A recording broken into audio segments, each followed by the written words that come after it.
Commissioner గారికి కానీ అలాగే శానిటరీ ఇన్స్పెక్టర్ కానీ కాల్ చేస్తే గంట నుంచి ఇక్కడ ఎవరు రాలేదు. ఈ రోజు చూడండి ఎంత దౌర్భాగ్య పరిస్థితుల్లో ఈ రోజు కాలువలు ఉన్నాయో.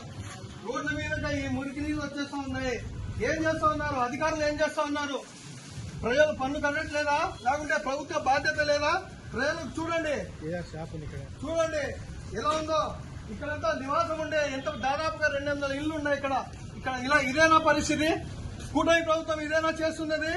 కేవలం మీడియాకే పరిమితమైన ఈరోజు ఉన్న ఈ కూటమి ప్రభుత్వం సమాధానం చెప్పాల్సిన అవసరం ఉంది.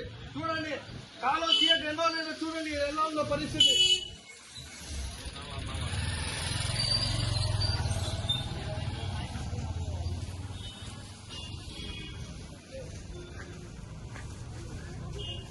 దీనికి ఎవరు బాధ్యులు? కమిషనర్ బాధ్యులా? ఎవరు బాధ్యులా చెప్పండి. దీనికి కమిషనర్ బాధ్యులా లేకుంటే శానిటరీ ఇన్స్పెక్టర్ బాధ్యులా, శానిటరీ సెక్రటరీ బాధ్యులా చెప్పండి. చెత్త తీయకుండా ప్రజలకు ఇబ్బందికరంగా చూడండి ఎలా ఉందో. ఇలాంటి పరిస్థితుల్లో ప్రజలు ఉండాలా? ఎక్కడుండవు అసలు. ఏది ప్రొద్దుటూరు నడిబొడ్డున్న అన్వర్ హాల్ దగ్గర ఉన్న పరిస్థితి ఇది. చూడండి చెత్త ఎలా పేరుకుపోయిందో. డిమాండ్ చేస్తా ఉన్నాం మీ కూటమి ప్రభుత్వానికి, అలాగే ఈ అధికారులకు తీవ్రంగా హెచ్చరిస్తా ఉన్నాము. ఇలా చేస్తే తీవ్ర పరిణామాలు తప్పవు.